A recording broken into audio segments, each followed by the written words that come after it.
Do you think the state's ban on gays and lesbians adopting children should be repealed? No, I'm in favor of the ban. And so would you pursue the state's current policy in court if you're elected Attorney General? Well, I have to pursue it. I mean, it is the policy. So I wouldn't challenge it because I support it. Do you think that the current Attorney General is right to retain the services or to have the agency retain the services of this supposed expert who then was caught in the rent boy thing? Well, I think if you ask him, I'm sure he would say, in hindsight, he wouldn't. I'm not going to be critical. I didn't know what he knew at the time.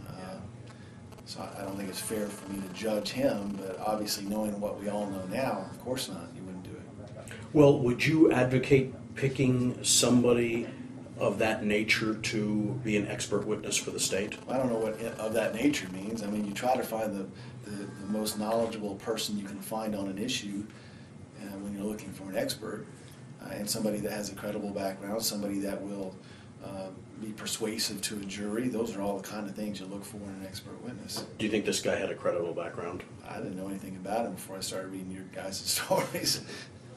What is the rationale for maintaining the ban? I mean, this is the only state in the country that does that. Why?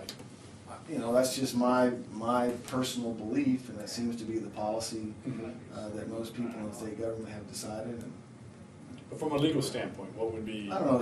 It's not a legal standard. Not everything's legal. Sometimes you just make, policy decisions that are, the will of the people. Mm-hmm.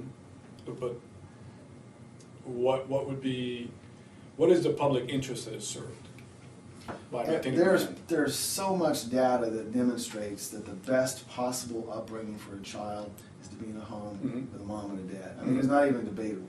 And that's, I assume, the policy decision that most people base it on, with that being our purpose. I will tell you this, I oversee the Office of Adoption now, and we've been enormously successful, and we've broken records the last 2 years in the number of children in foster care we've gotten into adoption.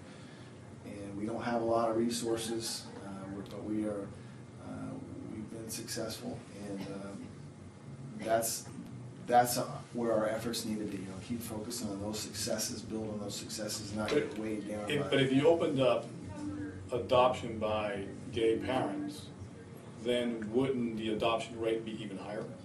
I don't know. Because you have a bigger pool of people. I think that's an assumption, but I don't know if that's accurate or not. I mean, it's hard to know because you can't do all this in generalities. You got to. I mean, every case is different. Every child is different. Every circumstance is different. So it's hard to know. So there's data that says that a child is better with a mother and a father than with two male parents or two female parents? Yeah.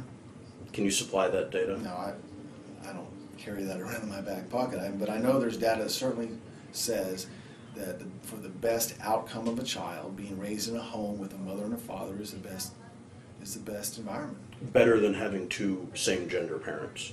There's data that says that. I don't know.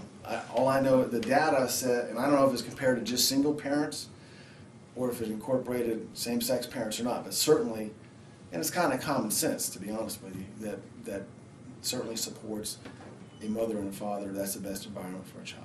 Better than having two same gender Again, parents. I don't have the study in front of me to tell you. I know outcome, mom and dad. So I don't know if it was only as to single parents or incorporated same-sex parents as well. Let me shift gears for a minute.